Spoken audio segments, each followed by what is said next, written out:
السلام عليكم، والله يسعد كل اوقاتكم بكل خير. اليوم ان شاء الله بنشوف مع بعض كيف نزين كوكيز البيبي. انا عملت اليوم بس هالشكلين. طريقتهم جدا سهلة وبسيطة. استخدمت عجينة السكر وايضا التثليج الملكي. ان شاء الله تعجبكم الخطوات وتجربوها وفرجوا ممتعة. لتزيين الكوكيز لليوم مثل ما انتم شايفين هنا عندي كوكيز السكر. الايسنج اللي هو الغوي الايسنج التثليج الملكي حطيته بالثلاجة. عندي هنا الفوندنت. اوكي، حطيت عليه شوي من التايلوس لحتى تنشف معي بسرعة. فرشة وشوي مي لحتى ندهن الكوكيز لما نلصق عليها الفوندنت. عندي هدول ما بعرف اذا راح استخدمهم ولا لا، واللي هم لما نضغطهم على الفوندنت يعطينا شكل الدبدوب والبيبي.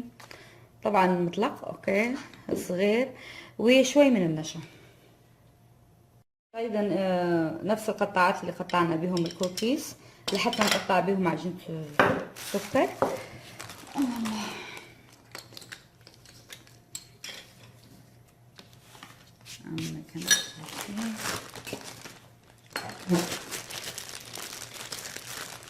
زيت بقى في الصينية.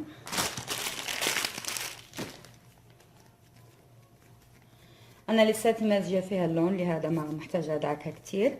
حطيت فيها الوان الجل. اوكي، زي كده شوي نشا ثم نفردها.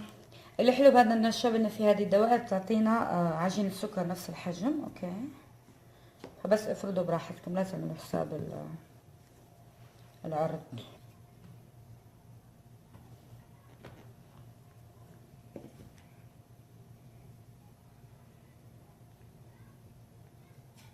اوكي، راح اقطع كل العجينه اللي عندي.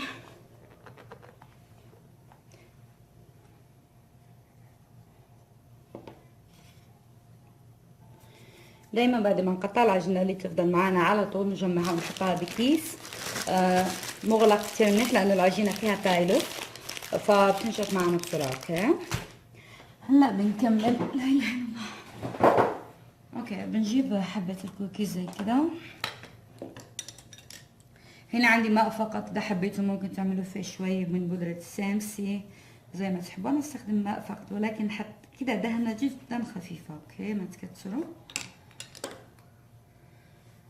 ثم بناخد حبة الكوكي زي كده ونلصق عليها العجينة اللي احنا قطعناها. نحاول نجيبها مظبوط. اوكي، بهذا الشكل.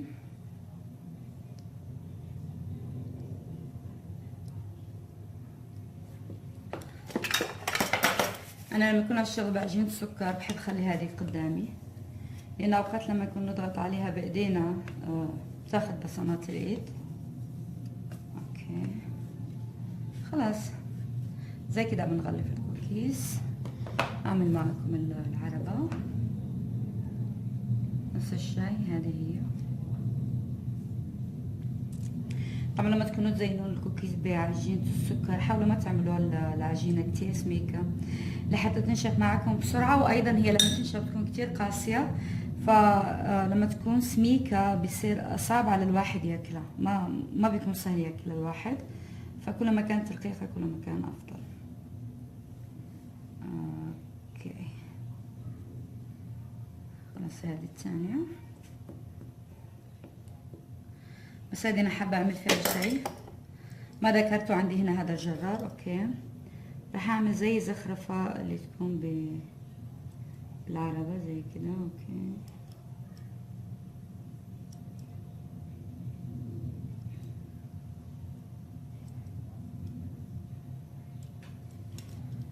بهذا الشكل.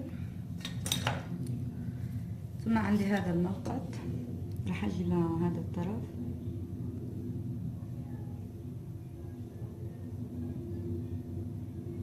كده بشويش، نضغط على العجين لحتى تعطينا زي شكل رافل خفيف. شايفين؟ بس زي كده. ثم اخر جايب شيء زي كده نفس حجم هذه العجلات. اوكي، اضغط ضغط خفيف. اوكي، لحتى يعطينا هذا الشكل هنا اللي هو للعجلات. طبعا هذا راح نستنى عليهم ينشفوا ثم بيكمل التزيين، وعلى الاقل يمسكوا. بالنسبة للورود يا حلوين، كل اللي عملته هو اني اخذت قطعة صغيرة من العجين زي ما انتم شايفين، ونضغطها داخل هالقالب من السيليكون. طبعا نكون دهناه نشا او شوي من الدهن النباتي، فنحصل على ورود صغيرة حجمها كتير حلو. طبعا ممكن تشتغلون بهذه الطريقة او تعملون ورود من الايسنج، سبق ونزلتها وطريقتها هاي اللي طلع عندكم بالرابط الان. ورد عجينة السكر هذا شكلها مقرب ما انتم شايفين، شكلها بيطلع كتير حلو، طريقتها سهلة. في مرحلة انحدفت معي بوسط هذا القالب، عملت أزرار، طبعا ضغطت فيها عجينة السكر نفس الشكل اللي حددته، ثم لصقته على العربة مثل ما انتم شايفين هنا. أنا ما أعرف كيف انحدف مني المقطع صراحة، بس مو مشكلة، لهذا حطيت لكم قالب السيليكون لحتى تعرفوا أي قالب استخدمت. طبعا بالنسبة لطريقة التزيين بناء على ذوق جارتي، لأنه اللي طلبت هذا الكوكيز هي جارتي صديقة صديقتي. فهي حبت هذا اللون، وكمان شافت طريقة التزيين بالنت وأرسلت لي الصورة، فعملت لها مثلها. مثل ما انتم شايفين حددت بواسطة الايسين الابيض، ثم بواسطة الايسين الاخضر اللي يكون قوامه ثقيل، زي اللي نعمله لعمل الورود. راح اعمل شوي ورق اللي راح لصق عليه الازهار. اوكي، طبعا لحتى تلصقون الورود او الزهور اي شيء مستخدمونه، ممكن تستخدموا شوي ايسنج ابيض، او زي ما عملت انا حطيت شوي اخضر بالوسط، لحتى لما الصق الوردتين ما يبان بينهم فراغ، بيبان اللون الاخضر بيطلع شكله كتير حلو. حتى اذا حطيتوا الابيض مو مشكله، لانه نحن رح نرجع نعمل زخرفه باللون الابيض، فجدا عادي. هذه هي الورده، اخر شيء شوي زينه يمين ويسار بالايسنج الابيض، ونكون خلصنا الشكل. مثل ما انتم شايفين انا سبق واشتغلت المجموعة هذه اخر حبة، حبيت افرجيكم اياها. فهذا هو شكلها من قريب. طبعا بالنسبة للتزيين فيكم انتم تزينوا زي ما تحبوا. هذه هي بعض الاشكال. يعني انا بعدين اضفت عليها بس شوي زهور بيضة. بالنسبة لشو اسمه هاي الثاني، نحن هذا نسميه بالمغرب بليلي، هنا يسموه برباتوز، يا بالسعودي يقولون له برباتوز. زينتهم حتى هم، بس عملت شوي اختلاف بالتزيين. اوقات مثلا عملت الورود يمين، اوقات عملت الورود يسار، اوقات عملت الورود بالوسط، يعني غيرت بالتشكيل لحتى احصل بالنهاية على مجموعة حلوة، نفس الالوان نفس الفكرة بس اشكال غير. دايما احب اعمل كده بتزيين الكوكيز او اي شيء ثاني، مو شرط اننا نعمل كل الحبات نسخ لصق. انا هنا غلفت الكوكيز بعجينة السكر. طبعا اذا ما حبيتوا تستخدموا عجينة السكر، ممكن ببساطة تستخدمون الغوية الايسنج اللي هو التثليج الملكي. تغلفون حبة الكوكيز كلها بالتثليج الملكي واستنوا عليه ينشف، احسن شيء ليلة كاملة. يعني اعملوه بالليل وتاني يوم الصباح ممكن تزينوه تلاقوه صار ناشف تماما، ثم تكملوا باقي مراحل التزيين.